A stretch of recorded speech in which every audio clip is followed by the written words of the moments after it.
Which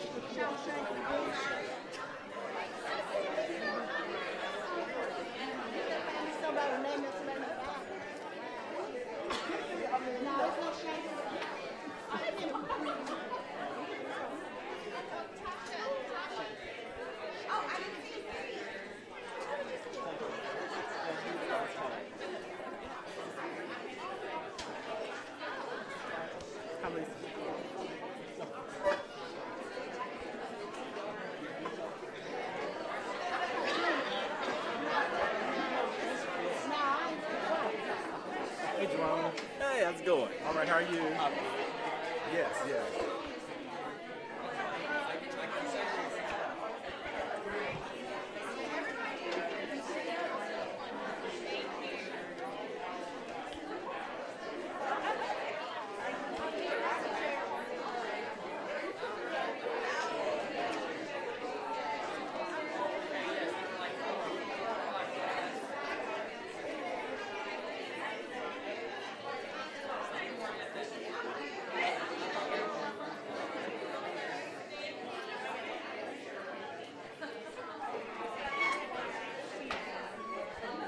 Good afternoon.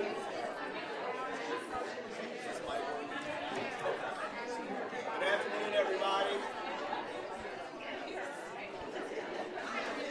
Try third time. Good afternoon, everybody. There we go. You gotta get tough like I am in my classes. All right. Well, good afternoon. Thanks everyone for coming out to the first staff council meeting of 2016. I can tell you hands down, this is the most people we have ever had in person. And I have to count. Colleagues can tell you we blew the attendance mark by tenfold. So, my name's Dan O'Brien. For those of you who don't know me, I'm one of the co-chairs along with Danielle Doyle. And so, God bless you. Today we're going to do our first meeting. I'm going to start off with Dr. Ty Handy, our new president.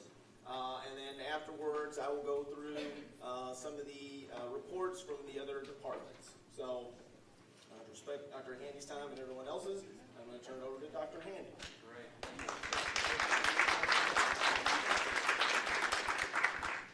So, when I was interviewed, I made the comment several times to several groups when they would ask, what's my vision for the college? That if I just came in here and imposed a vision, the odds are it would be my vision and nobody else's. Am I loud enough? Everybody hears me? Okay, good deal. And so I was reluctant to do any of that sharing. And I said it takes time to build that. Well, the board gave me exactly 30 days. Not really. They gave maybe 20 some days. And all of a sudden we had a board retreat last Friday, and the lead thing on the agenda, at least they named it something soft, thoughts at the end of month one.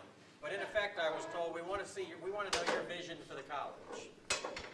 So I prepared this reluctantly, and I call it a newbie's narrow initial vision, because I know at the end of the day we've got to come together on where we're going as a college. I can't just grab and pull, and I know that's the case. But I also understand the board's sense of urgency, and probably your sense of urgency because of some of the challenges we've been facing and what we're facing.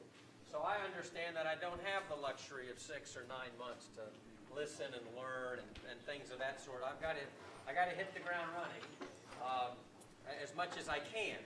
So I prepared this.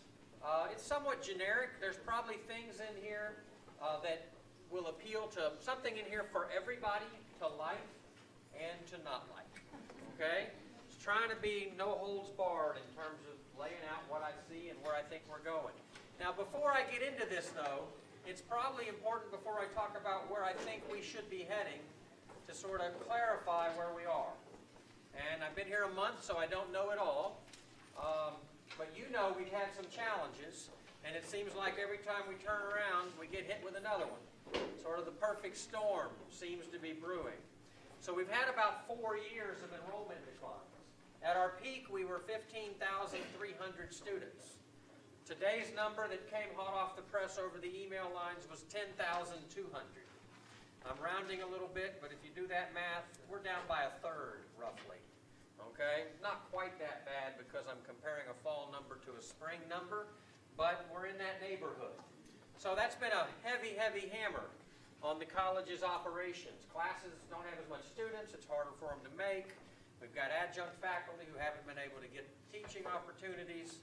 It's affected our budgets. You probably know all of that. But in addition to that, in the last 8 years, there's been 7 state funding cuts.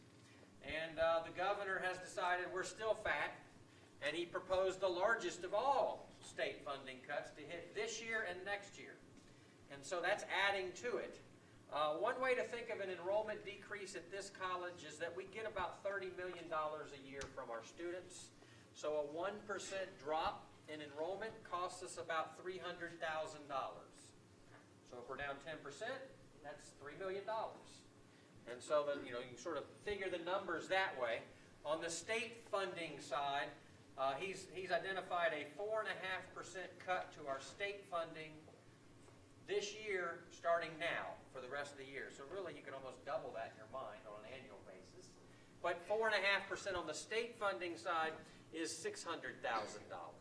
It's about $150,000 a percent on the state side, roughly. But we get about 2/3 of our money from tuition and the students, and we get about 1/3 from the state. And both sides have been squeezing us really hard. So that's where we are. And maybe a little more concretely, because of efforts to balance the budget in recent years, which needed to be made, we've spent through our reserves. So we're down on a reserve situation. The state has, the system has what's called board-required reserves. They don't want you to dip below a certain point, a certain safety point in terms of the reserves that you have. Well, we are $1.3 million below that. So we have spent through our reserves, and in effect, we owe the system. Okay, so we don't have a lot of flexibility to invest a lot of money to turn things around, or what have you. Probably for this year, because of the 11% enrollment hit in the fall, and another 10% carried through, we're still clearing the air, but it's about 10% this spring. Some things we thought would happen early on in the year didn't happen. We needed to close about a $5 million budget gap, and we really weren't able to do that. My forecast, I'm thinking, and in the budget area, as we look at things, we've got somewhere between a $3 and $4 million problem this year alone. So we're probably going to end the year below our reserve point by somewhere in the neighborhood of $3 to $4 million would be my guess. Because we're going to make we can make some adjustments between now and then to help us out some. But that's a problem, and we can't keep letting things slide. So there's some things we got to do as a college fairly quickly. The system is covering that. They seem rather patient. They're not, they haven't tarred and feathered me or anything yet. But there's a limit to how far they can do that.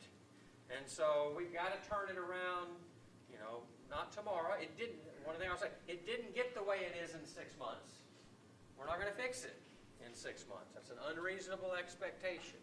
And I've been saying that loud and clear up at the central office. That's just not, that's just not how it goes. It's going to take some time. But if we look out 2 to 3 years from now, we should have this thing turned right, okay? And by that time, we may be underwater $8 or $10 million and have to pay that back. But we're going to have to, we just can't keep doing what we've been doing. So we're going to have to make adjustments. So that's the painful part of coming in as a new president and having to deliver that message. But by the same token, we know that we're high in demand. And I haven't seen, and what a lot of people are telling me, they see more community interest in what we're doing, and what we're doing and what we perhaps ought to be doing, and everybody thinks they know what we ought to be doing, of course, than we've had in a long time.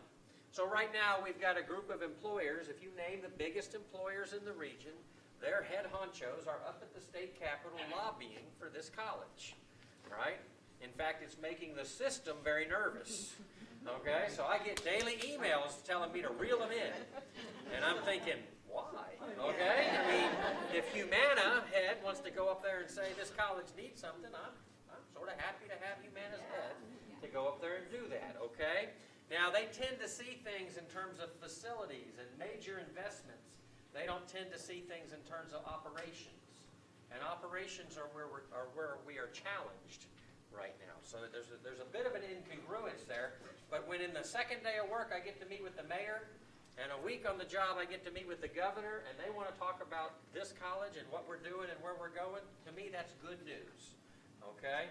So I'm going to subject you to the same thing I subjected the board to here for a few minutes. It's a few pages, but I want to give you that vision that I gave the board. And again, I'm a month in. And because I'm having to scramble, just like many of you are scrambling in your jobs right now because of where we're at, I'm going to make mistakes. No doubt about it. I'll apologize in advance. When I make a mistake, it's probably going to be something of commission. I'm going to do something that when I understand the full situation later, I wish I'd have done something a little different. Okay, I won't make a lot of mistakes of omission. I'm going to make them of commission. Because we got to be active and move. We've got to work on the things that we've got here. So this is my vision. Oops, that didn't work. There we go. By 2021, it's hard to read, isn't it? I'm sorry. By 2021, 5 years from now, this college will become a student-focused, all-caps community college that represents what our community needs for an educated population.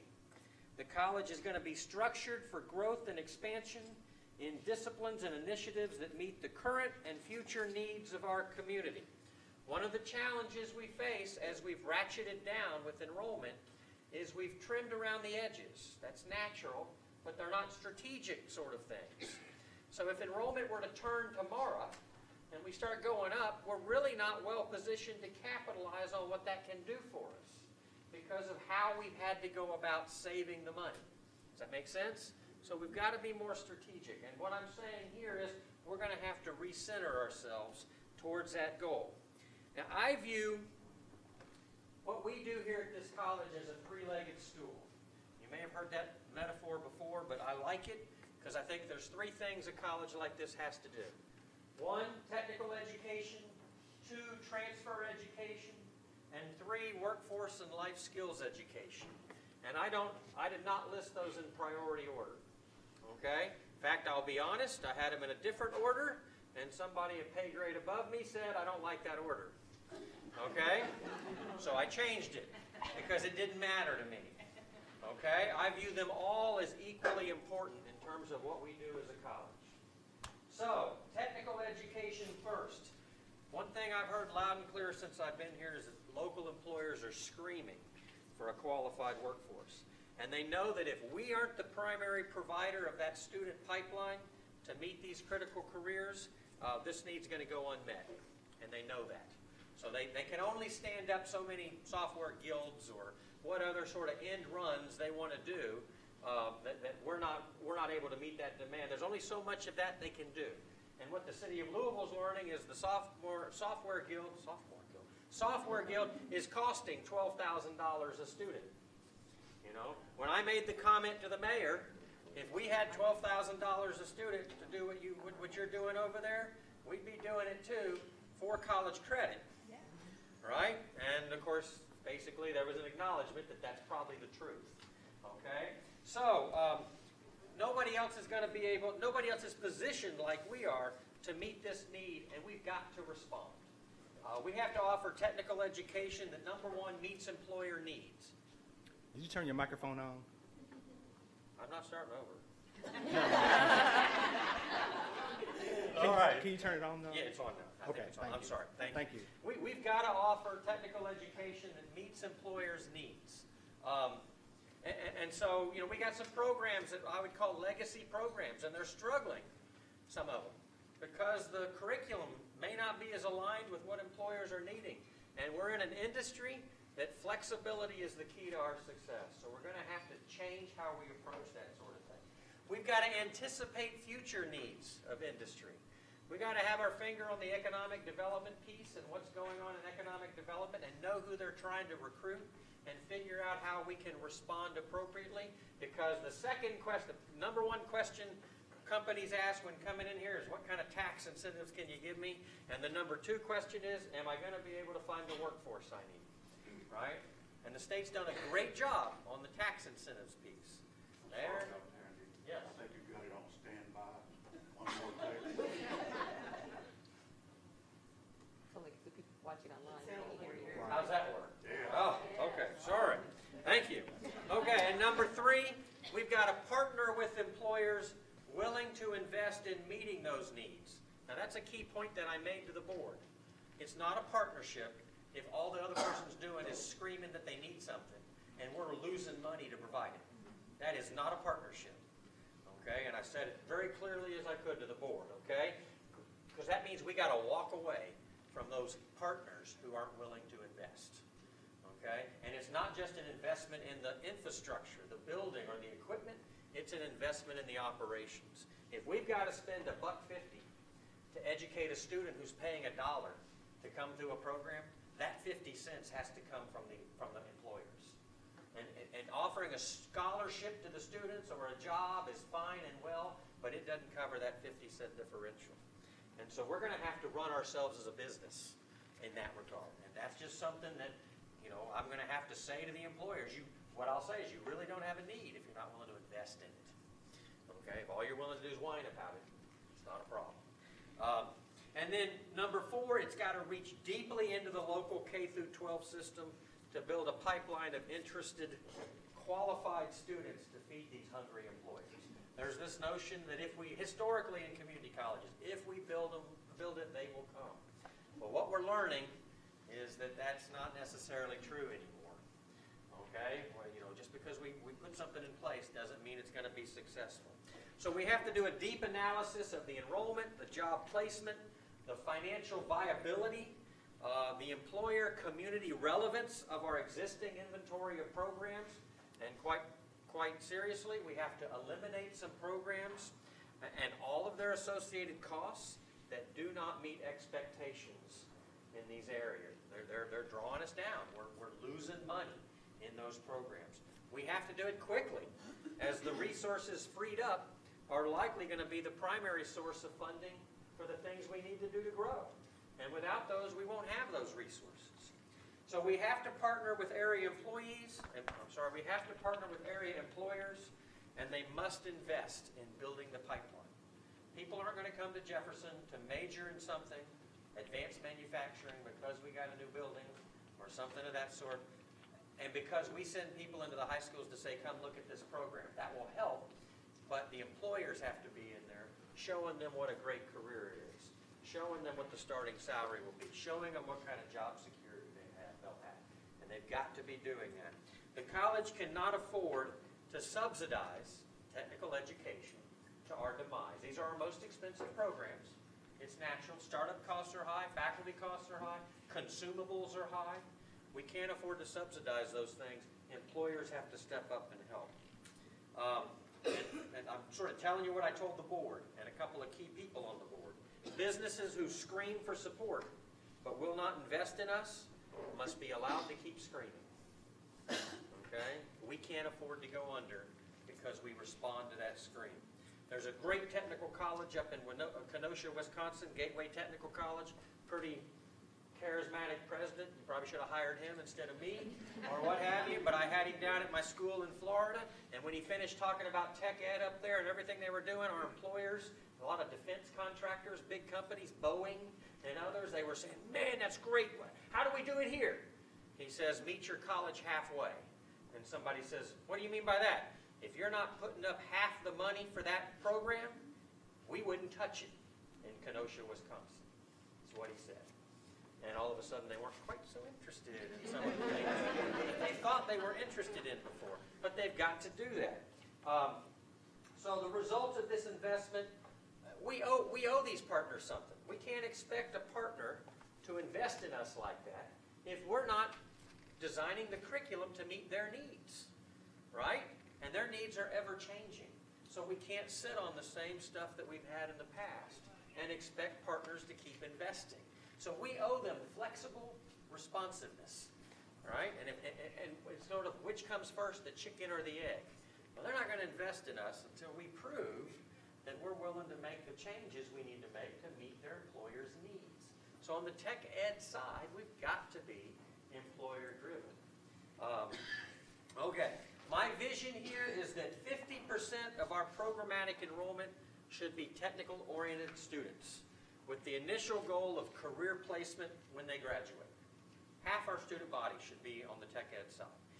And here's the kicker. And that we increase the percentage of technical graduates by 3 to 5% every year for the foreseeable future. And I want to talk about why that's so important. We have a 15% graduation rate here at the college. 85% of the students who come to us don't graduate. Okay, now we know some transfer before they get there. Some build some skills and get hired away by employers before they get there. Other colleges face that. Other community colleges face that too. Same sort of melt, or whatever you want to call it, that's going to happen. The national average is 23%. Okay? We've got to close that gap in 3 years. Maybe less than that. 2 years. We've got to close that gap. Because every student we lose is another extra one we have to, actually not one, but 2 we have to recruit. The fall-to-fall retention rate for our students is only 44%. I've been saying 48, and the data's been corrected for me. Say it loud. 41.4%. So I've been here a month and it's fallen 3 times. Okay? We can't let that keep happening. Okay? 41% of our students who start as first semester freshmen, a year later, only 41 out of 100 are back. Okay? We cannot survive with that. If you're a faculty member, the most fun classes to teach are the sophomore level courses. We need more sophomores. We got to have them. Okay? We can't have average class sizes of 6, 7, 10, 12 at the sophomore level and expect to make ends meet. So we've got to find a way to make students more successful. I'm going to be pounding that point. So we've got to grow our graduation rate by 3 to 5% per year for the foreseeable future. 3 years from now, we need to be at the national average. If we're not, we're going to be looking at even more problems financially. And people are worried that problems mean jobs. I hope they don't. But if they get worse, then that's a natural and logical consequence. We just can't let that happen. It's good for the student to graduate. It's good for the employers who in advanced manufacturing have 1,000 job openings right now, and we have 11 students in the FAME program right now. Okay, they got over 1,000 jobs in IT, and we're going to graduate 100 and some or something this year. So we're not ramped up where we need to be in these areas. Our nursing enrollment has gone from 5 years ago at 2,400 students to 1,400 students today. Now think about that. Population's aging, hospitals need nurses, where are they getting them? Galen, somebody said Galen. Students are paying 3 times as much to go to a different school. They're coming out maxed out on their debt, right? They're getting the same job our graduate gets. Somehow or another, we have ceded, we have given away being the gatekeeper to nursing and allied health education in this community. We got to get that back. We're going to have to develop strategies, develop flexibility to earn that back. So that's technical education. Transfer education. This is an important one for the board to hear, and I had 2 board members come up to me afterwards and said they had never thought about it that way. So my audience here was the board. Recognize that. So if you're a Gen Ed faculty member, don't be offended when I reduce it to some dollars and cents information, because that's how the business people on the board tend to think about it. But the increasing gap between what 4-year universities charge and what students and families can afford to pay has opened and is opening an ever wider door of great need and opportunity. We are the low-cost provider of a quality educational experience. Used to, that was enough. It's not enough anymore. Okay? But that opportunity is to transfer a focused education, that opportunity is to offer a transfer-focused education that prepares students to move easily from here to U of L, IUS, Western Kentucky, Campbellsville, you name the baccalaureate experience. We want them to move there easily. And when they do that, they'll save they'll come out of a undergraduate degree, at least 1/3 less debt. And in many admissions, you got to be a pretty good student. I hit that button. You got to be a pretty good student to get into U of L to start out, right? Their junior year students, our students who transfer there, their GPA is equal to, actually a little higher than their GPA. We're meeting that mark. We're meeting that mark. We need more to do it. Okay? We need to be the pipeline. UPS right now has 400 scholarships available for students to come here for free. Debt-free education. There's 700 already here. There's 1,200 at U of L. UPS knows they get more bang for their buck by having a student come here than any other way they can do it. They want more students at Jefferson. We need to own that program. It's not a UPS program. It needs to be a Jefferson program, because we need those 400 students, and we need them next semester. Okay? I've been told several times people don't like the phrase low-hanging fruit. That baby's hanging to the ground. Okay? We can kick it off the tree. We've got to respond to those sorts of things. I mean, who wouldn't want, there are people, but who shouldn't want a debt-free opportunity to be ready? And when they transfer to U of L, they'll continue with UPS and get that paid for too. Finish your undergraduate degree free of debt. Certainly we can find 400 people in Louisville who want to do that. Okay, we've got to. So, we must streamline, though, our core academic offerings and not try to be all things to all people. I'm just starting to read through some data right now on the number of different courses we're offering in different departments on the transfer side of the house, and how much that spreads ourselves thin when we look at the class sizes that we have in some of those courses. We've tried to be all things to all people. Most transfer students have a pretty common core of courses that they need to take when they transfer. We really need to focus on doing those right. Okay, and I think we've spread ourselves a little thin. This focus must be on those classes that are most transferable and most valuable as the core part of the general education experience. I think what we've seen here is something I've seen in another school that I was at, what I would call elective creep. Okay, we just keep adding and adding and adding, and before long we wake up and realize we've spread ourselves too thin. So we got to relook at that. Okay, and it's diminished the strength of that core. It's lowered our average class sizes, which is a critical metric in cost control. If we're going to dig ourselves out of this problem, the key thing we're going to have to do is look at our class sizes. That's going to be the key metric to do this. Okay? It confuses students when you have all these different courses and they end up taking the wrong thing, and then they're mad because their courses didn't transfer the way they should have and stuff like that. And it confuses the transfer institutions because they don't know how to line some of these courses up because they're not the typical basic courses they're used to seeing.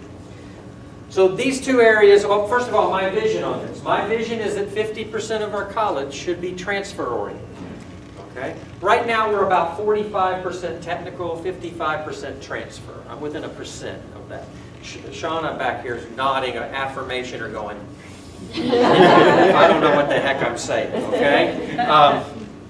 We're close to that mark, but we've got to increase by 3 to 5%, just like on the tech ed side, 3 to 5% the number of graduates who transfer.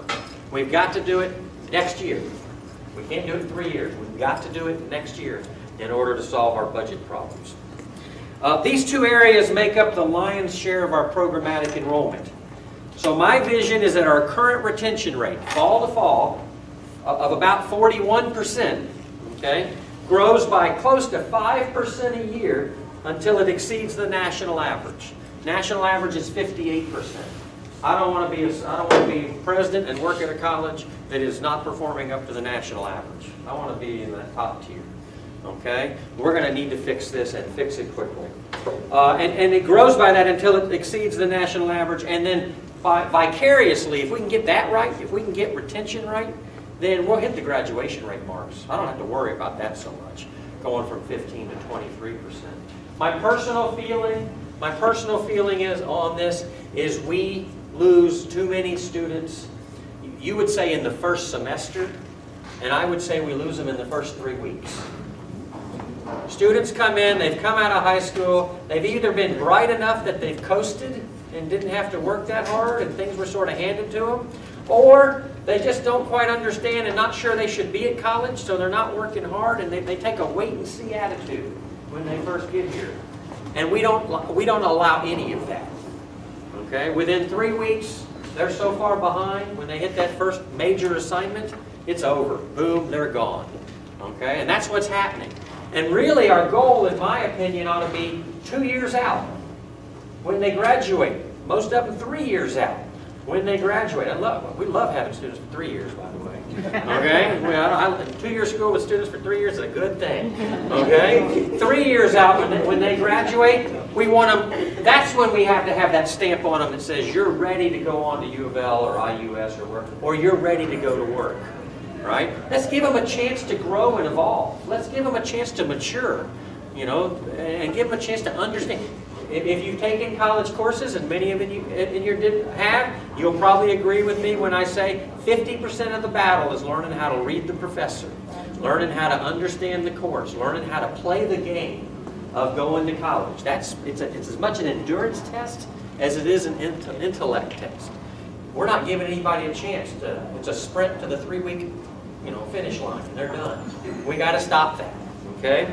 So, that's important to me. We have to be the best in this area before we can be best in state. We got to be the best in the state before we can be best in the nation.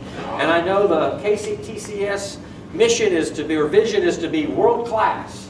Well, we can't get there until we get best in state, right? So we got to start moving there now. The final piece for me is, and I never changed it to that one, but I'm going on, workforce and life skills education. And I think a lot of people think of this as a tag-on to what we do, and I want to say it's not. Okay? It's not enough to just graduate students that are ready to work. We have to be the go-to college for the ongoing business, industry, and governmental, what I call BIG, B-I-G, business, industry, and governmental training needs. Okay? We want them to, they're the ones with the deeper pockets. They're the ones who, Mary Ann came to me about a week ago frustrated because she was trying to charge tuition to Ford for these students. And the reality was the costs were higher and Ford was willing to pay the extra money. Just write a check if we could package it in a way to let Ford pay the extra money. And she says, I'm in a box because I'm only allowed to charge tuition. Right? I said, no, you're not. Charge what the market will bear. Okay? In the contract, we'll specify that if they meet these skills, they'll get this college credit. We'll go ahead and post it for them. Don't let tuition bound you in that area. We've got the potential to do well in the corporate. They're about to hire 2,000, 3,000 more employees, $1.3 billion. Somebody's got to train them. Why not us? Right? And why not do it at a competitive rate that makes us smile? So we have to position ourselves as the most efficient. We can do it cheaper than all these other organizations. We can, and we ought to. But that doesn't mean we do it cost plus.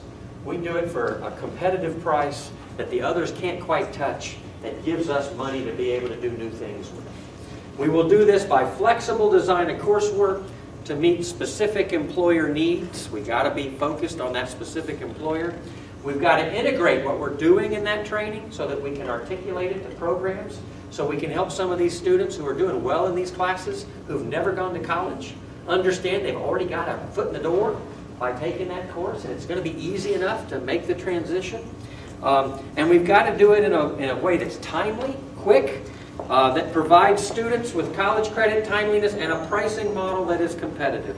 And we got to cover all our variable costs. And I think too often we haven't been doing that. We've been subsidizing activities like that, and we just can't keep doing it. I also view this area, one of the reasons I think it's so important, is it's the incubator. It's the entrepreneurial side of our organization to try new things. I'd much rather have a course fail in this area than a program fail in another area. So it's where you try things out. It's where you make sure they have the legs to be successful. So I view it as part and parcel with what we're doing on the academic side of the house. And if we think we want if we need what's the person who works for an attorney, a legal, do we have a program in that? No, okay, good. Maybe that's not good, I don't know. If we think we need a paralegal program, instead of spending the money to stand one up from scratch, let's seed it in this area, and let's make sure it's going to be successful and it's got some legs. Then we can make the investment and transfer it over. And so that's one of the reasons it's so important to me. Too many colleges run this area as a loss leader. They know they have to do it. They think they're going to lose some money. It's just part of the name of the game. Your reputation among employers is largely driven by this area. Not entirely, but largely driven by this area. So we run it as a loss leader. We cannot keep doing that. We have to position ourselves to respond to the true needs. And the true needs are the training needs that the employers are willing to pay for. If they really need it, they'll pay for it. Okay? Basically, everything else we do at the college, many of you are staff here, staff council meeting. I think some faculty may have drifted in because the faculty council meeting was canceled due to snow, so I didn't get to say this to them yet. But as staff, even my job as president, okay, we are in support roles. All I am. Okay, I'm in a support role. In order to provide that support, we need all hands on deck. You are critical to the turnaround of this college and what we need to do financially to put ourselves back on solid footing. And so I'm going to actually not be talking about the three legs of the stool that much. I simply want to lay them out that that's what we do. But how we're going to succeed is these three things right here. This is what I'm going to really preach on, and you're going to hear it so much you're not going to, this meeting will never be as big again. You hear I'm coming because you know what I'm going to be talking about. And the first one is student success. Okay, if we don't keep the students here that we're already getting, I don't want to bring it, somebody, I met with a faculty group today, and of course, and this is natural and it's logical. When I meet with faculty, they talk about the staff issues with getting students enrolled, and getting them here, and why aren't we recruiting like this? And when I talk to staff, they talk about why aren't they graduating, and why aren't they staying in class, and why are they dropping out so much? Okay, it's natural. We're all going to do that sort of thing, right? I talk about my wife like that all the time, okay? And I'm sure she's doing the same thing for me, and she's more right than I am, probably. But I'm still going to talk about it. The reality is we only control what we control within our own areas, and we got to focus on that. Student success is absolutely number one, followed by what I call, these are in numbered order. They weren't bulleted like the other length of the school. Community responsiveness and long-term sustainability. Student success is the overarching litmus test by which we must screen everything we decide to do at this college. We have to find ways to streamline the admissions process. We have to eliminate those financial barriers. That's why one of the reasons I really jumped on this UPS thing, knowing that the money's just sitting there. All we got to do is find the students to want to do it. Okay? We've got to orient and advise students so that they have the best chance to succeed in their in their first semester. There's a group called EAB, Educational Advisory Board, that does research at colleges and universities around the country. It's a pretty expensive product, costs about $35,000 a year to get. We won't be getting it, okay? But my last school, we made the investment a couple years ago, and I negotiated when I was leaving. I wanted one thing, continued email access. Okay, that's what I negotiated by leaving, because I wanted those EAB books, because they're valuable stuff. Hot off the press just this week is one that, based on research, they're going to turn the place upside down. The #1 predictor of student graduation is not race, it's not gender, it's not high school GPA, it's not ACT score, it's your GPA in your first semester of college. All right, it's your GPA in your first semester of college. Last fall, our GPA for this college was a 2.49. Now think about that for a minute. 2.0 is academic probation. Okay, 2.49. I think nationally, they're probably the average for community colleges about a 2.75 or so. I know in Florida, maybe a 2.8. In Florida, 28 schools, 2.72. Okay, we're well below the national average. We've got classes that have an incomplete, what I'll call a DFW, unsuccessful completion, and of course, that many of them exceed 50%. So if we put at-risk students in those classes, what are we doing? Okay, what are we doing? You know, I've been using this one. I'm going to have to modify it a bit because I haven't drilled down deep enough. It's one of those mistakes I'm going to make. I've been using as the poster child example, Math 150 online. And what I've been saying is right, but I've been saying it at the 10,000 foot level. We put a student in that class across the college, they have a 9% chance of getting an A, B, or C in that course. 9 out of 10 are not succeeding. Okay? Now that is a technically correct statement. The reality is it varies tremendously among those courses, those 150 online. So we've got some with a 40% success rate. Now think about that. If the average is 9%, and we've got some with a 40% rate, what are the others? That almost alarms me even more. Okay? We got 30 students in a class and 29 of them aren't successfully finishing or something. I haven't seen that by a course-by-course listing. I look forward to seeing that. Okay? So from an advising standpoint, from a staff standpoint, you got to break these barriers down to get them into the classes. And then, do we have any advisors in the room? Quite a few in here. I'm going to throw advising for a loop. Okay? We cannot put at-risk students or first semester freshman students in classes where they got a better than 50-50 chance of not making it through. That is not going to help us get. I'd rather have, this sounds terrible, but I'd rather have if we have a class that has that kind of rate, I expect to see 0 students in it. And it doesn't matter to me if another section has to go over the limit to get that. Okay? I'd rather be at a point where we're paying somebody not to teach than to pay them to teach like that in terms of success rates. We've got to address that. Now, I'm going to say the same thing to the faculty on the flip side, because faculty have to work on that piece, but it starts with advising, and it starts with putting students in the right load. I'm willing to sacrifice some fall enrollment to reduce the course load for some of these students. Okay? They're coming in. You can get your financial aid over the full year. You don't have to get it all in fall and spring. Right? And so we take students who we know are here largely perhaps for that financial aid opportunity, but we ought to convince them that they need to get financial aid for 2 years, not 1. And if they take 15 hours or whatever, they're going to get it for 1 year. And then they're never going to get to access it again. Right? Let's give them a 9-hour load, help them out a little bit, reduce their financial aid in the fall, promise them we're going to get them in the summer, so they get the rest of that financial aid, give them a better chance to succeed. So we got to think about our advising a little bit more in terms of that piece. And I'm basically saying to advisors, you know what classes you like to put students in and which ones you want to. There's an informal network. You know, don't put anybody in Ty Handy's stats class. And you know that, and it's quiet and it's underground, but everybody knows it, right? Well, there's a reason why you know that and why you think that way. Okay? Your job, your role, is not to get everybody in class. It's to get everybody in the right classes. I want to see them back in the spring. because a lot more of them will have grown and matured over that time period. And now they can take Ty Handy's stat class, and they might be a little more likely to be successful. So we're going to have to stand that on in a little bit. I'm drifting. Okay. The focus, I've got a lot of advisors here. I wanted to say that. The focus extends beyond themselves to the curriculum we offer. I've already done that piece. I've done it in a different way. Okay. Also, we've got to keep students' eyes on the prize. We really have to figure out ways that we're going to make sure that they're focused on graduation or successful transition to work. We've got to bring that into everything we do.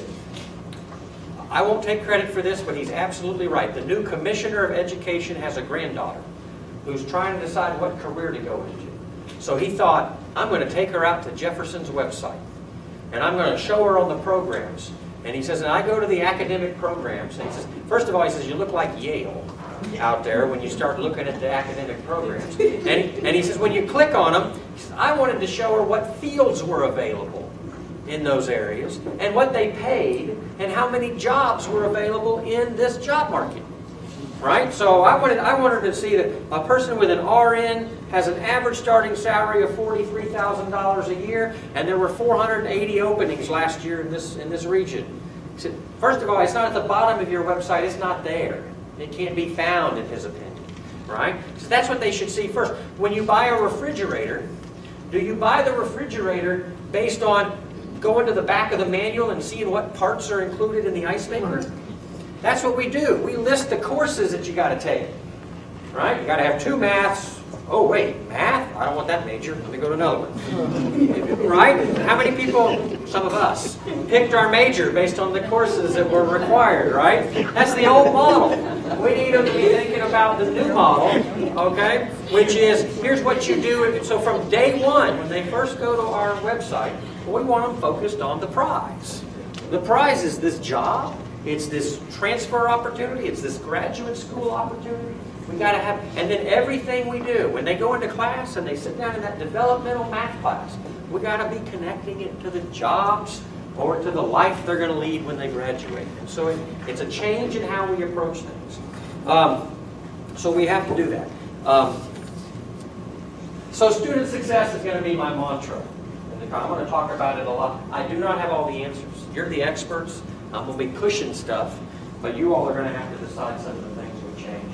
Starting next year, if a faculty member is teaching 100 students, and that's a pretty light load, so maybe I should use more, but it's easier to do the math. If they're teaching 100 students, we need 10 more from that faculty member's classes to make it from fall to spring. Now, that's not that dramatic, is it? Think about that. That's manageable. That's a 10% swing. Okay, that's doable. So what I'm saying isn't pie in the sky. And what I'm saying isn't ridiculous. Okay, community responsiveness. A focus on student success can't be the only thing that we're focused on. We need to be viewed by our community, and I'm saying this because I don't want to say just our employers, because that's not accurate. Okay, they think they're the only game in town, right? And from a political standpoint, to some extent they are.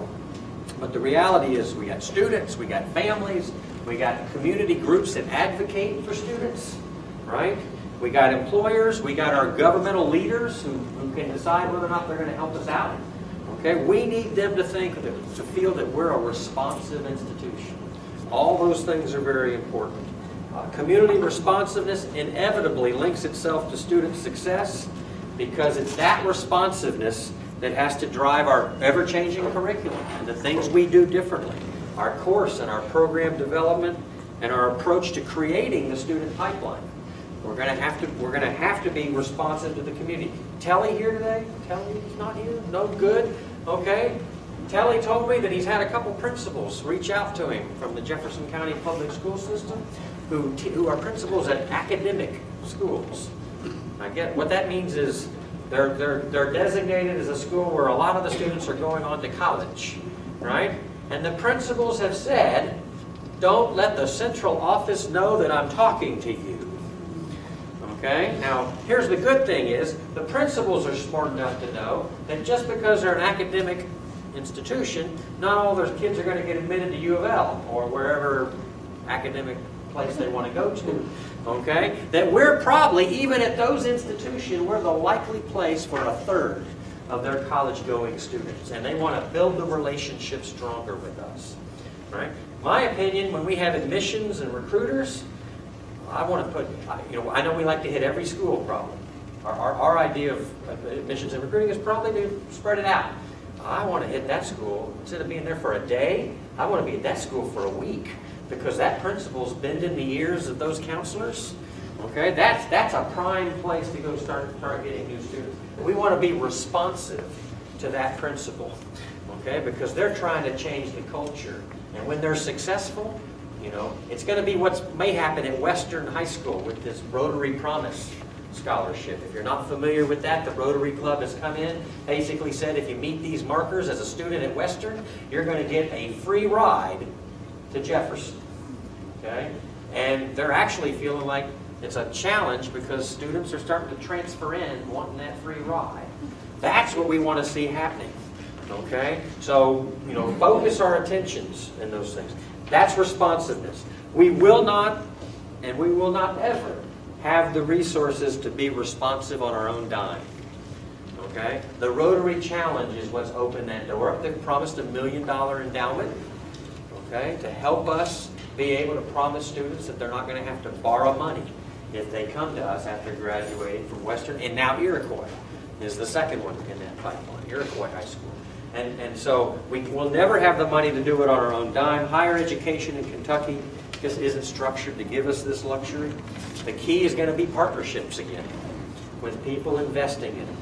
My vision is that this college has to focus its efforts on responses that make financial sense, that have the will, that have or will gain foundation support, grant support, and or employer investment, the UPS program sort of thing, in what we're doing. Hiring our graduates, it's wonderful, but it doesn't pay our bills, right? That's not enough, so we're going to have to focus on that. Our partnerships must result in mutually beneficial experiences where they were not really partnerships to begin with. That's what I'm saying. Last piece is long-term sustainability.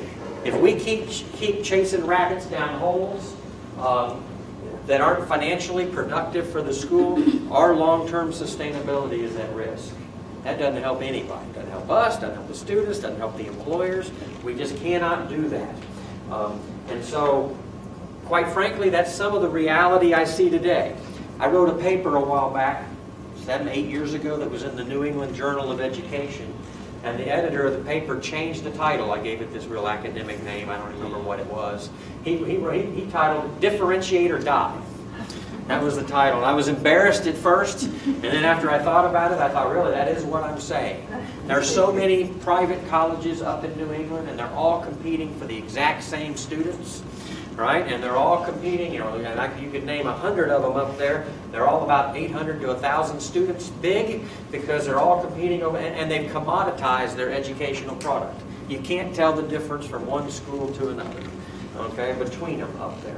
And we were eating each other alive while students were starting to leave to go all over the country from New England at other institutions that had done a better job of differentiating themselves. We've got to do the same thing. We're the workforce provider, and KCTCS has adopted this sort of thing.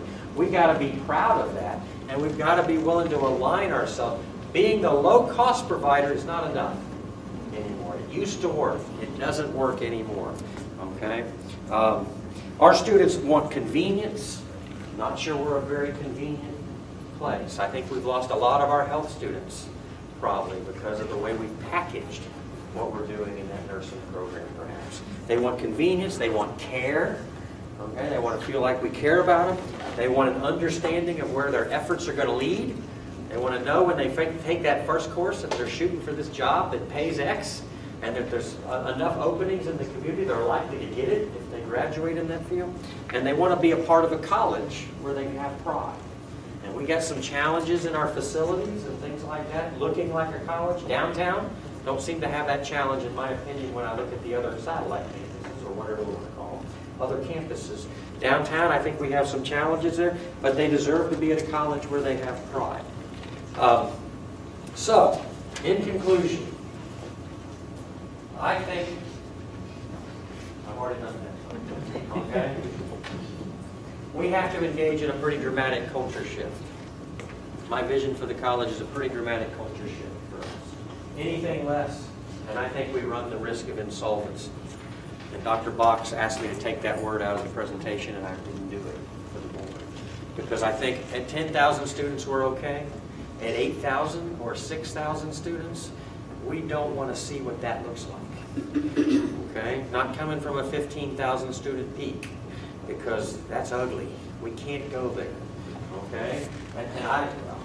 We're not going to go there. That's just the bottom line. We're going to turn this. Okay? My vision is to reposition ourselves as a leaner, meaner college with a resolute focus on student success and community responsiveness. We're going to have to make some creative, data-driven decisions. The IR office is probably getting frustrated with me a little bit. Not yet? Okay, it's coming. Okay. I'm asking for a lot of information to try to make sure I don't make seat-of-the-pants decisions.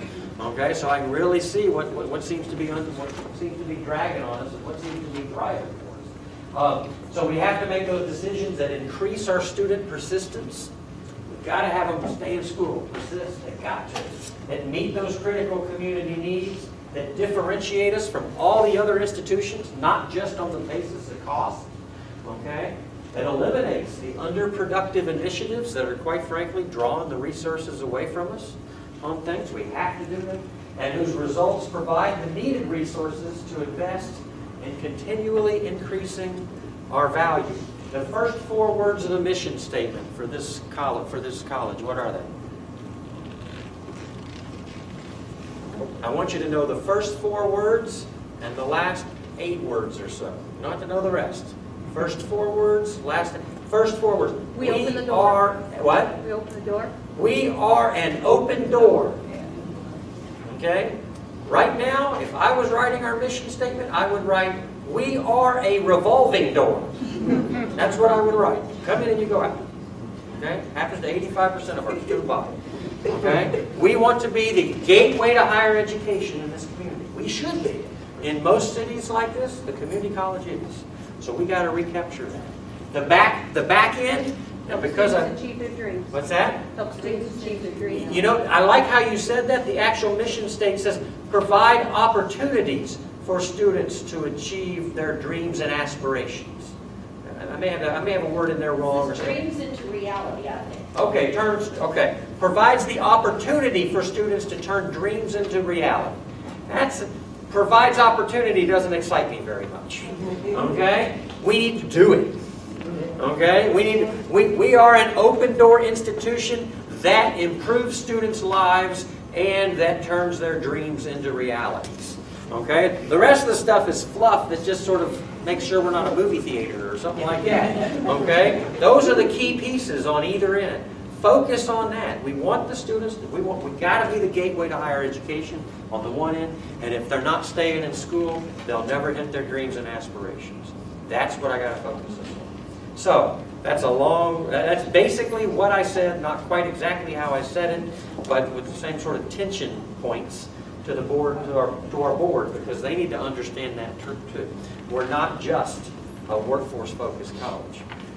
What I said to the board was, nobody should finish an undergrad, and if we graduate anybody that doesn't have that, we're missing the boat for them. And nobody should graduate from college with a set of work skills that isn't also graduate experience at a college without a skill that they can take into the job market and use to make a living. Also complemented with what they need to be a good citizen and to enjoy life and to understand what it means to be a part of society. Those two things go hand in hand. We can't separate them, and we do ourselves injustice when we go tech ed, gen ed. Okay? That's a logical way of splitting us, but it creates these silos that cause problems. We got to recognize the value of both. Ta-da!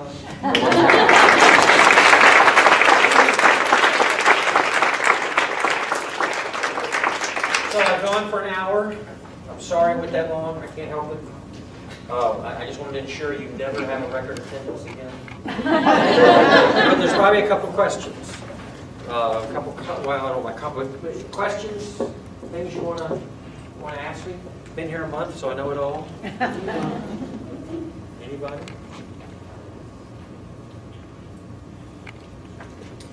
what I can really emphasize then is, and I'm struggling to do this on the things we can control. Okay? We can't let ourselves be burdened by all those things we don't control.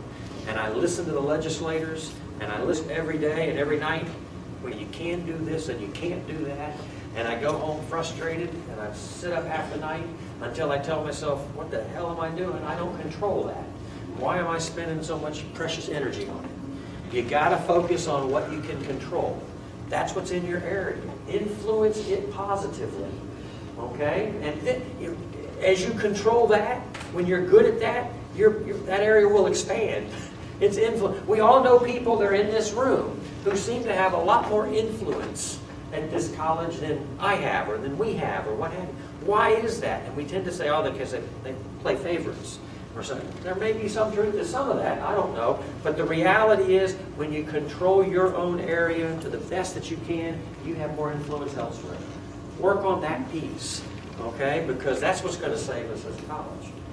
And when I say save us, we're not disappearing, so don't get me wrong on that. But that's what's going to turn us around and make us really, really happy, okay, that we've repositioned ourselves so that when we do start growing, this market has enough people in it, we should be serving 20 to 25,000 students.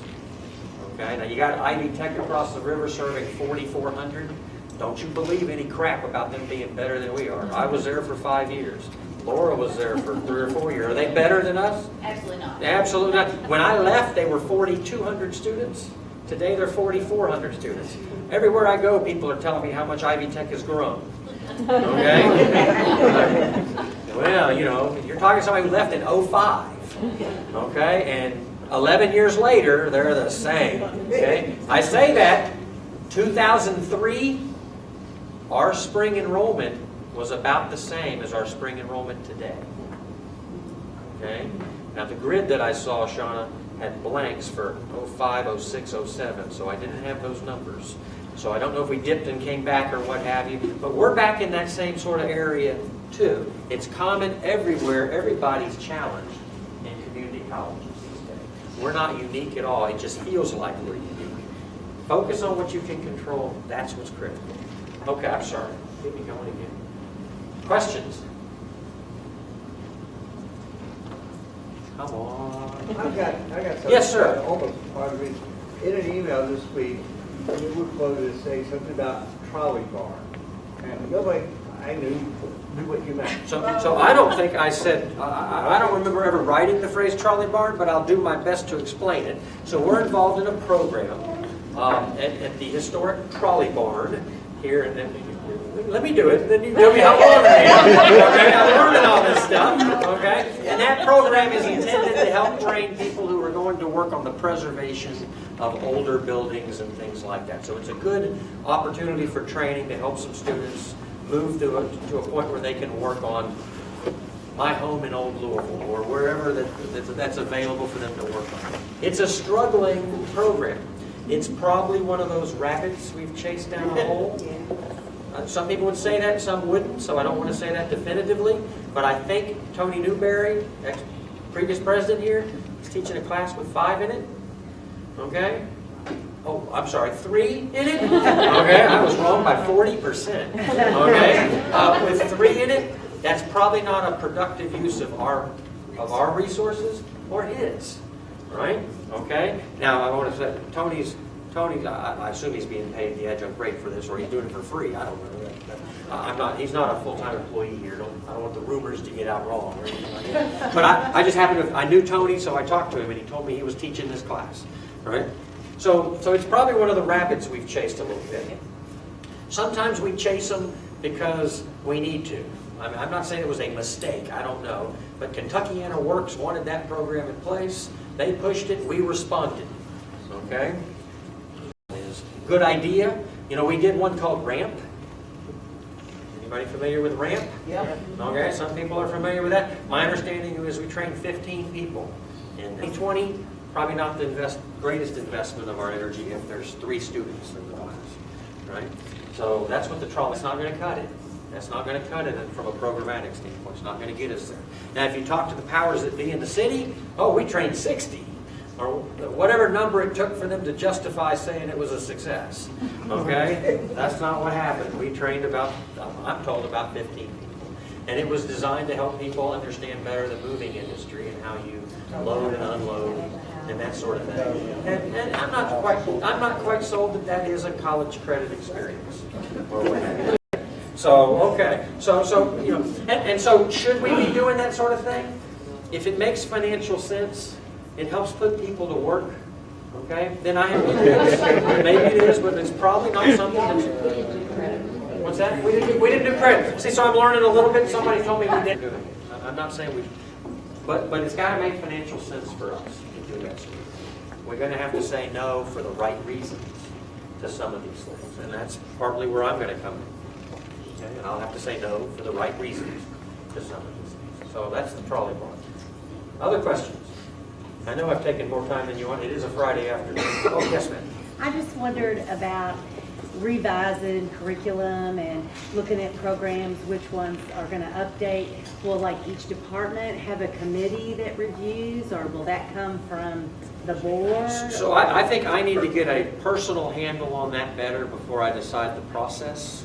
And I don't have a personal handle on that. I have a way that I want to see it. And I'll be straightforward and honest with you. I've never found the size of a program to be a good predictor of whether or not a program is viable. Okay? Class size has been the best predictor for me, because you've got programs that cross over and they're intertwined with each other. So at my last schools, we had a middle school education program with 9 students, and the state kept screaming that we needed to cancel the program. All it had was 9 students. But when I looked at the courses, they had 28, 29, 30 students, because enough people doing secondary ed and elementary ed were taking those classes that the courses themselves were well populated. And I had to defend that program to the state because it would have harmed us to get rid of it, not helped us. And so I really am a focused person on class size. And that's, you know, so maybe I'll learn to be different, but it's worked for me quite a bit. And so if you're, you know, and so we're probably in a school with an average class size of 20. We're probably in an environment today where if we're going to make the budget work and that sort of thing, we need an average class size of 25. You know, and I may be under. Okay, every day I get to look at the data, I think it needs to be a little higher. Okay, and that's hurting us some. And we got some space issues in terms of finding that sort of space. Probably have the space, we haven't equipped it in a way that it'll hold enough students to do it right. Okay, and we don't have the money to buy new equipment. So it's all part of the wrestling we're going to have to do to figure out. But you know, I can't imagine a more painful process than to say to a group of people, go sit in a circle and tell me which one of you and your programs you're going to cut.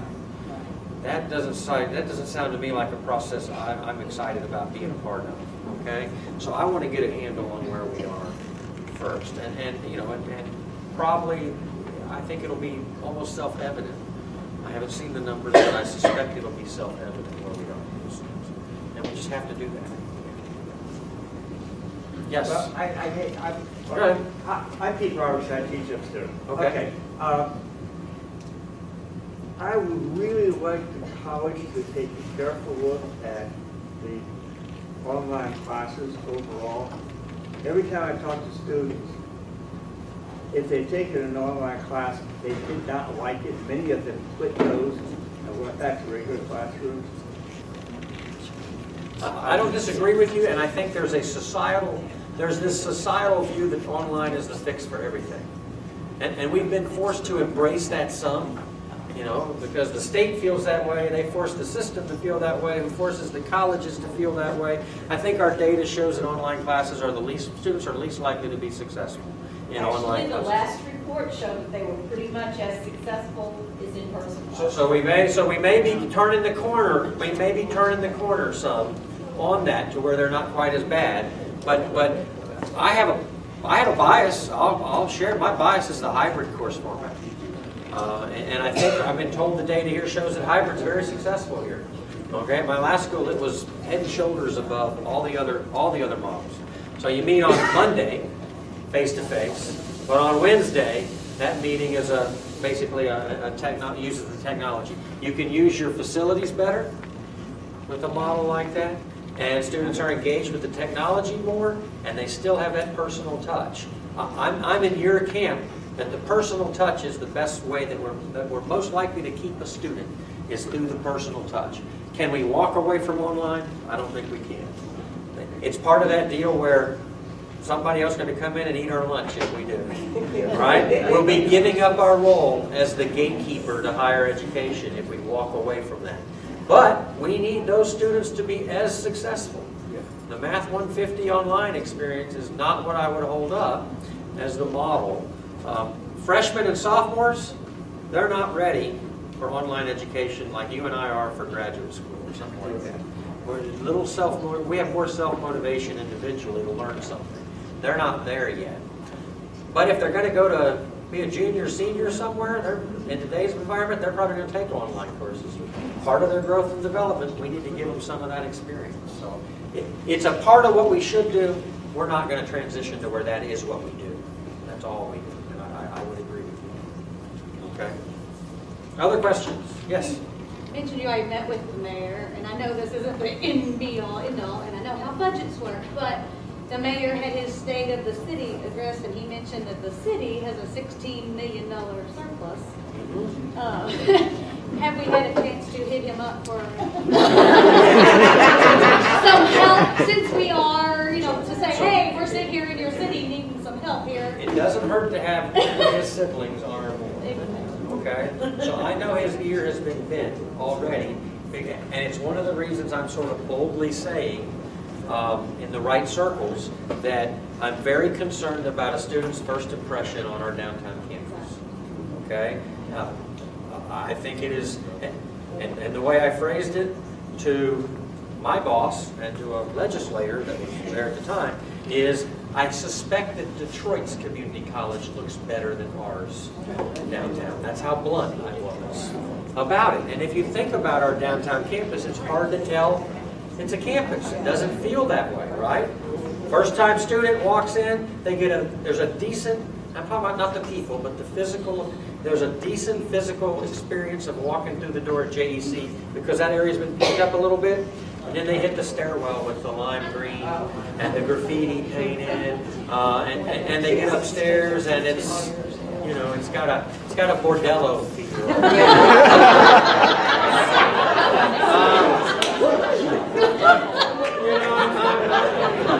I've not used that phrase before, but I thought it's Friday afternoon, I'm going to say it, okay? And I'm not encouraging anybody who works here to dress differently. Don't get me wrong, but it doesn't have a college feel about it. You agree with that, right? Yes. Then they come down to leave, and you're excited, maybe, after going through that, because you got a schedule, and I'm going to go see where I get my books, right? And you weave between cars through the center of campus, because there is no center to campus. And you go to the basement of a building to a Barnes & Noble, right? And you see that it's really not the Barnes & Noble that you had in your mind, right? And then we have to overcome that first impression, right? And I don't think I'm overselling that. So my conversation with the people who might help us, and there's a committee now running on it, is we've got to have the center section of the seminary building renovated, and it needs to be the front gate to the college. It's yes. I'm saying it, getting there are two different things. But to me, even if you're not Christian, I know it was Presbyterian, but it's an inspiring facility. Okay? I've had people tell me, well, you're going to have to remove the stained glass windows. You can't be a public institution. No. It has enough history to it that we can overcome that piece. That won't define us. What will define us is a student can walk through that door and go, well, this wasn't like my high school, right? And I want that. So there's Carter Lewis, who's our chair of our foundation board, is organizing a group with Sharon. They're going to start looking at Sharon. Sharon says, we already got the money. No, she doesn't. And they're going to really start focusing on where we go to get the money, not from the state, but from preservation funds and things of that sort. And I know we had ideas about how to use it as community space. I want it as the front door. I'll be demanding on this. I want it as the front door experience for students coming to the college. Okay? And if it means that I have to move out of my building, which isn't a bad building at all when you're inside it, into the 4th floor of the JEC building to provide the space so that students' first experience is a better experience. And I'm gonna put Laura on the spot because I made a comment about that to Laura and she said we won't fit there. Were you thinking of the whole building? Okay, because when I walked, Take up a lot of space. after you say that and I walked the whole building and I thought, center of the seminary and this facility, that would not be a bad first impression for students. Not as bad, right? What the city can do for us, get us some extra parking sort of opportunities so we can convert that center lot into something that makes it feel like a college, okay? Also meet us halfway on providing students access through bus transportation, okay? The data we've got shows that that's a successful model, and so, you know, I made a comment to Dr. Box about the system ban on parking fees and how we did it. And he said to me, oh, we don't really have a ban. Okay? Present your case. Okay? But what I'd like to do is to have some resources to help give us some other options for parking. Right now we have no money to do anything except stay with our exact same lots. Right? So I'd like to see, if you haven't ever done this, take an afternoon, stroll over to Spalding, walk through their campus. They have a few old buildings like ours. Don't go into the building, just walk into the campus. Okay? See what they've done with some green space. Okay? See what they've done with some green space with a few little parks here and there. Little bitty things that, you know, cost them 50 grand, 100 grand here. What's 100 grand among friends? You know, and it has a feel about it, even though their infrastructure is not unlike ours. It really isn't unlike ours. Okay? You know, so there's things we can do to make that feel better, and I think it can't be done by next fall. It's not going to be done. We got to fix the budget situation first. But as we free up, if we turn the corner and start retaining students and free up some money, that's where I want to put some of it. Is it reinvesting in what it's going to take to get the students to have pride in the place that they're at, right? Okay. My sister's phrase, she took classes here 25 years ago. My sister's phrase was, not you all, but the place was depressing. Okay? And so that's what she said to my mom when I told my mom I'd taken the job. My sister, who lives in Chicago, and I've been on some of their campuses, and they have challenges in Chicago too, or what have you. But that was her, she felt like, she said, I don't know how it's changed. I mean, we've got some things, the health building and some other things, but it still doesn't feel like a college. That's got to be something that we free the resources up to start doing. Okay? And so I look at Spalding as a good example of how that can be done, because they're not unlike us, right? Didn't they have a crisis 15 years ago or something? Rudy, was that the name of the president at the time? Yes. 15 years ago. And if you look at where they are now, boy, they are fundamentally sound, thriving, kicking on all cylinders, buying buildings, the Whistle or Castle building, across from Musselman, that plant. Sissel. Sissel, Whistle, whatever. They I think they're getting ready to. Okay? But they're at a point now where they can think about land acquisition for future growth. Correct, yeah. Right? We can't think about that. No, not yet. That's what we need to be. 5 years from now, we need to be thinking about it, right? And preparing ourselves for that. So, other questions? Yes? What's your idea on what's going to happen with programs like SOAR, FYE, those sorts of things? So we have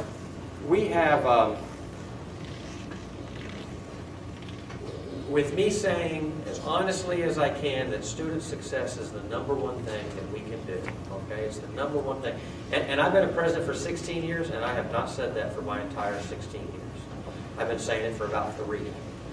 Okay, it was not in my. I did not acknowledge that student success was important for 12 of my 15 years as a president. It is critical, that area.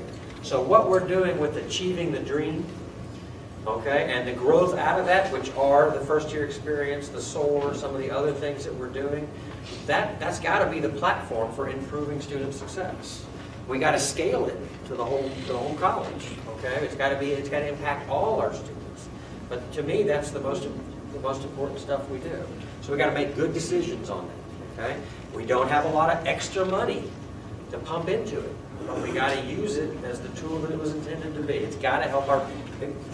It's very easy to reduce what I'm saying to get us any warm body to come here and give them a degree, and we're going to be okay. It's very easy for the skeptics to listen to what I'm saying and say that's all he's saying.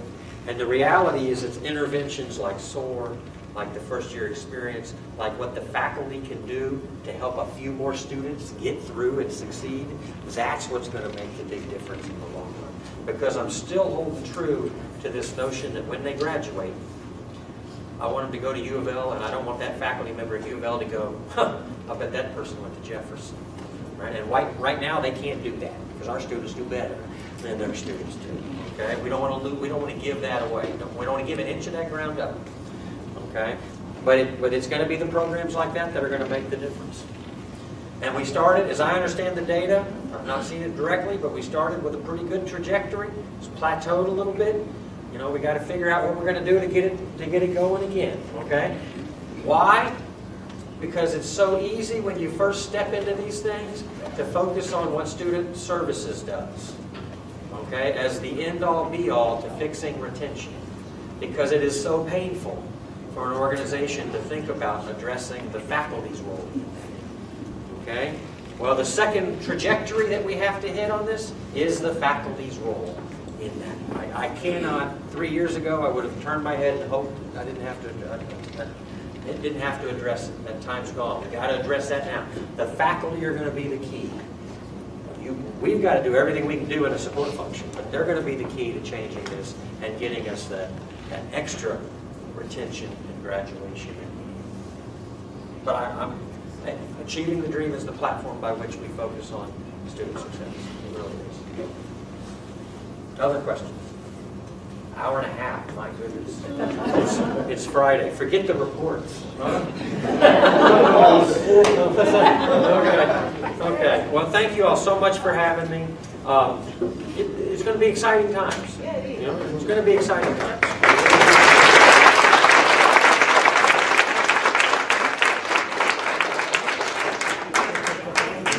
And then as Diane says, when you clap for a president when they first come in, it's faith. When you clap for a president while they're speaking, it's hope. And when you clap at the very end of whatever they said, it's charity. And all of you know where that comes from, right? Ron or... So anyway, thanks for the chair.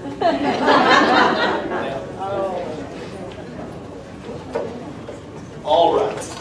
Well, brevity is the soul of wit, so I will try to do the reports, but we'll run through it. It won't take up a lot of time, but I do think there's some good information about what some of the folks are doing.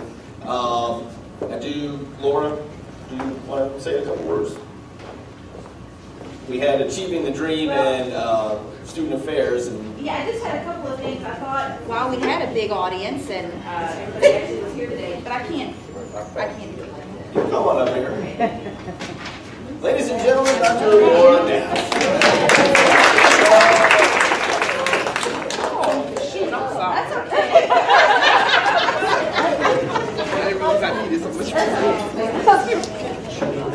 I am not live streaming my report, so that's okay. Oh, That's what I do. awesome. That's what I do. I'm impressed. Okay, so I'll be quick, but it is great to have all the staff together because a lot of times we have meetings within student affairs and we're not really great about getting information out to the rest of the college. So just a couple things I thought you might want to know. One of the things that we're doing now that we weren't doing a few years ago is what we call reverse transfer. So students who move on from Jefferson who did not complete an associate degree can circle back to us and earn an associate degree or certificate with a combination of the credits they have from University of Louisville and now Spalding University as well. So over the last 2 years, we've awarded 591 credentials, and I think that's pretty good. So just want to know that's something we're doing. I don't know what kind of order you have these slides in. So. Pretty much. Oh, that's the whole.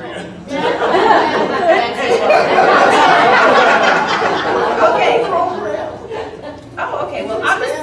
Oh, that's okay. So you'll see, I do see Andrew Massey's name there, so I'll say I don't know if he's here or if this is still on video, but he's an AmeriCorps Vista that we had the pleasure of having housed in our records office, and he's primarily managing that program. He does a great job. One thing I wanted to say is, regardless of what department you work at the college, you are probably familiar with the term no-show. Does that ring a bell for you? Okay, so there's a reporting process that faculty have to confirm attendance in order for students to receive their financial aid. Well, so this year something really exciting happened. Usually when we hear the term no-show, it's in some form of complaint. The student wasn't reporting correctly, or a faculty member was frustrated with the reporting process, or what have you. Well, so this year on Monday, I think, don't check the dates, but I think it was Monday the 26th, when the financial aid office had to run this report to find out where we stood in terms of no-shows. There were 1,504 students who did not have their attendance confirmed yet. 3 days later, that was down to 96. Wow. Thank you. And so kudos to our faculty and our staff for partnering and working so well together to get those resolved and handled for students, so it really eliminates any hardship on students who had an issue and couldn't get their aid. So that is tremendous. That is the best work that's ever been done in this area. So thanks to everybody who had a role in that. It really is great news. Another thing I wanted to mention, Dr. Handy talked about the importance of retention. We have a committee at our college, it's called the Enrollment Blitz Committee, and we've had, I think it's kind of started downtown, but now other campuses are partnering up and wanting to share in the excitement. So we have a couple of events coming up that help us promote early registration so that students come back. And so the first one is actually there's going to be a whiteboard campaign where there's some messaging done in classrooms about register early, because registration opens March 1st. Right, so we want students thinking about it from the get-go so they can get the classes that they need. So if you're interested in participating, you can reach out to Amanda Tyndall or Angie Hennis.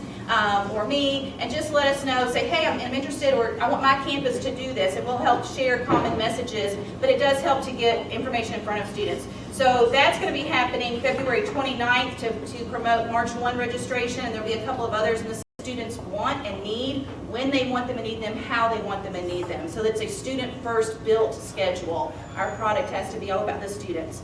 And then the third thing is we really want to look at increasing the academic success of students. So their GPA, as Dr. Handy was mentioning, their progression through their courses toward completion. So if any of those excite you, let me know, because we're going to be developing teams to start working on strategies for campus culture, the schedule, and for academic improvement. Okay? And the other thing I'll tell you while I'm up here is about Achieving the Dream. It's a different report on the agenda, but I'll speak to that. So, as most of you know, and thank you for mentioning Geneva FY 105 and SOAR. We all went when he said those were good things, so we want to be proud and happy about that. But as most of you know, our Achieving the Dream initiatives, the first 3 years, were really centered around first-time freshmen with our freshman seminar course, our orientation program.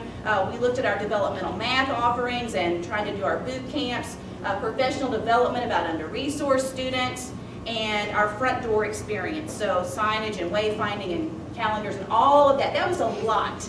And we took that on for the first 3 years. And now most of those things are integrated and institutionalized and in a continuous improvement process. So Achieving the Dream is one of those things that we said was not a program, it's a new way of living and making sure that we have a student success mindset. So now we're ready to go into what we're calling 2.0.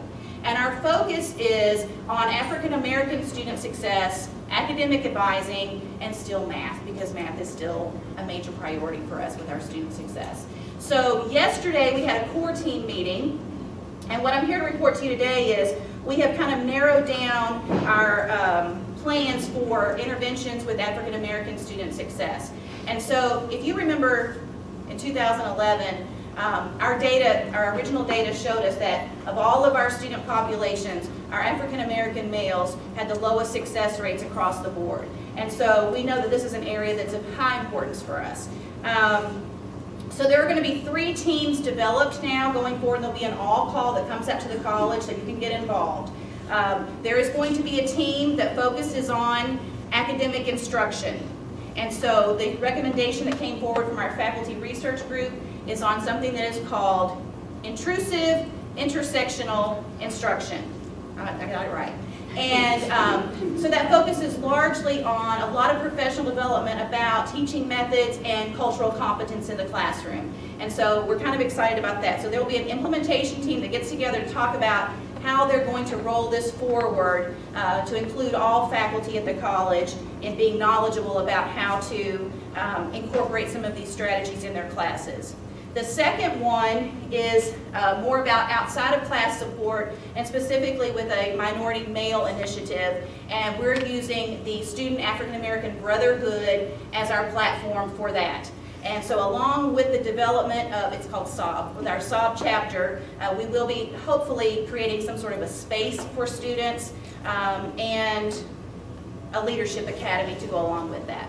And then the third one is more about community engagement and resources. So we know for a lot of our students, it's life issues that get in the way of our academic success. And so the recommendation that came forward was to provide some kind of a one-stop. It may be a physical one-stop, it may be a web, it may be a combination. I don't know what it will look like. What we're talking about is pulling together resources so when students need information about housing, medical assistance, whatever they might need, tax preparation, that they have one place to kind of go to and find all of the available resources that they might need. So we're going to have these 3 teams that work on implementation for our college. We always want to look at what we can do for all of our campuses. It's not a downtown-centric plan. So anyway, just want to mention that. So watch for the all-call and sign up and get on board to help figure out how we're going to implement these at the lowest cost possible. Okay, that was as fast as I could do that. Any questions for me about student affairs or Achieving the Dream or strategic enrollment management? All right, thank you very much. Thank you very much. All right, I promise these will just be kind of quick hints here. We've got some of the reports. First one is from Academic Affairs from Southwest. We had a Kentucky Collegiate Quick Recall Tournament in January. 18, not to be confused, Bill, TV show, finished 3rd in Division II behind UK and U of L. Their overall record was 29-12, and the B team defeated Cumberland University during this tournament. So congrats to Peter Rodsky and both of the quick recall teams. Let's see, Bullitt County said that they had 6% increase in enrollment. That's always a good thing. Can I add something? Yeah, absolutely. I just wanted to share with everyone that two quick things. That we're starting a PTK chapter at Bullitt, and Professor Leanne Dickerson is going to be the faculty advisor for that. And I think it's an awesome opportunity for our students to be engaged. And the other thing I wanted to share with you all may have heard of our 12x12 and our advanced middle college programs. Well, the group that left in May, we've had 2 students do foreign travel and have study abroad. One student studying in India, and another one is leaving for Buenos Aires. And so it came from our staff encouraging them to do study abroad when they transfer. So we just got the latest report back on the Buenos Aires one last night. So we were just really thrilled because they were sponsored and they got scholarships for it. So everything we do matters for the rest of those students' lives because they were primed at Jefferson and now they're going forward in their transfer schools. Thank you for letting me have that. From Buenos Aires. Can I add something? Well, sure. On down. I just wanted to mention something about Title IX. Title IX is a federally funded law, and that law dictates that we cannot discriminate based on the basis of sex. And so all colleges in KCTCS have a Title IX coordinator that manages that, any complaints that will come up. And so for the purpose of Jefferson, that person is me. So, but I just want to remind people when Title IX was initiated, pretty much involved sports and women. And so it's not just about women, and it's not just about sports. It's about making sure that we provide students and employees with a place where there's no discrimination, sexual harassment, and all that kind of stuff. And once we find out about it, it's our responsibility to act immediately and investigate it and go through all that to make sure that we have a safe campus for everyone. So if you talk to students or if there are any complaints or anything and you have some issues, I would like you to forward those people to me, give them my name and number, and we'll do what we can to make sure that they're taken care of and that everybody is safe. Thank you.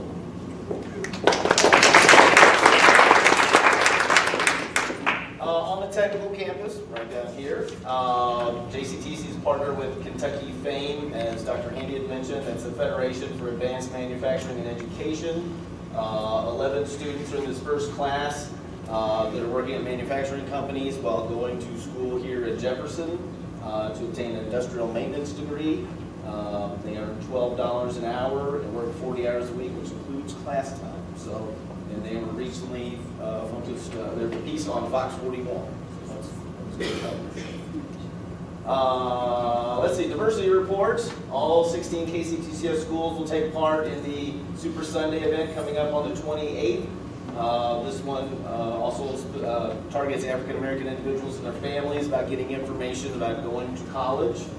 We will partner with First Gethsemane Baptist Church and New Mount Zion Church in Shelbyville. And you go to super-sunday.org for more information. Achieving the Dream, discuss that.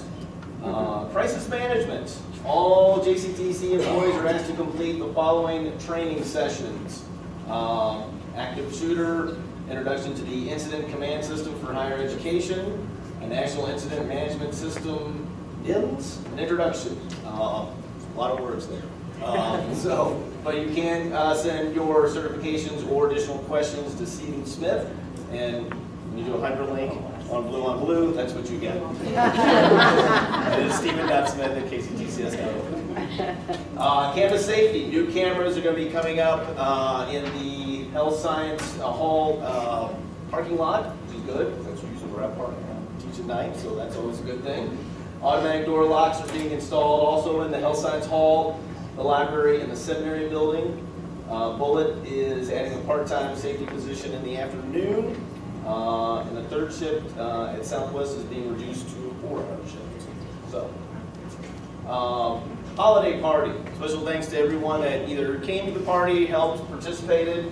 From a monetary standpoint, we were able to give $312 to the Special Olympics of Kentucky, $205 to the Special Olympics of Carrollton, over $150 to the Down Syndrome Association of Louisville, and then $277 was shipped to Veterans Package to Afghanistan through Andy Martin and the Veterans Affairs program. So that was really good. We appreciate all the donations. Round ball report.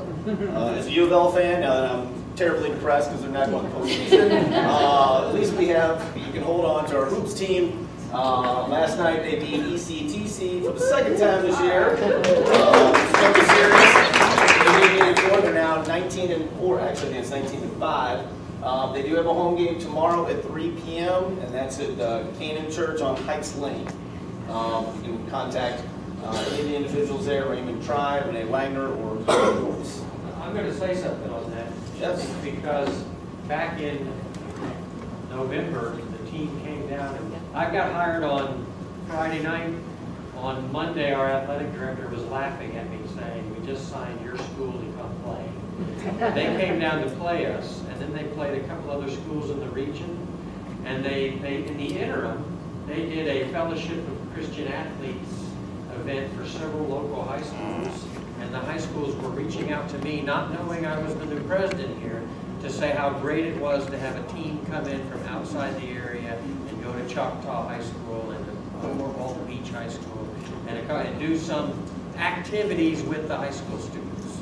So, you know, that team was impressive in that regard. Not so impressive on the court.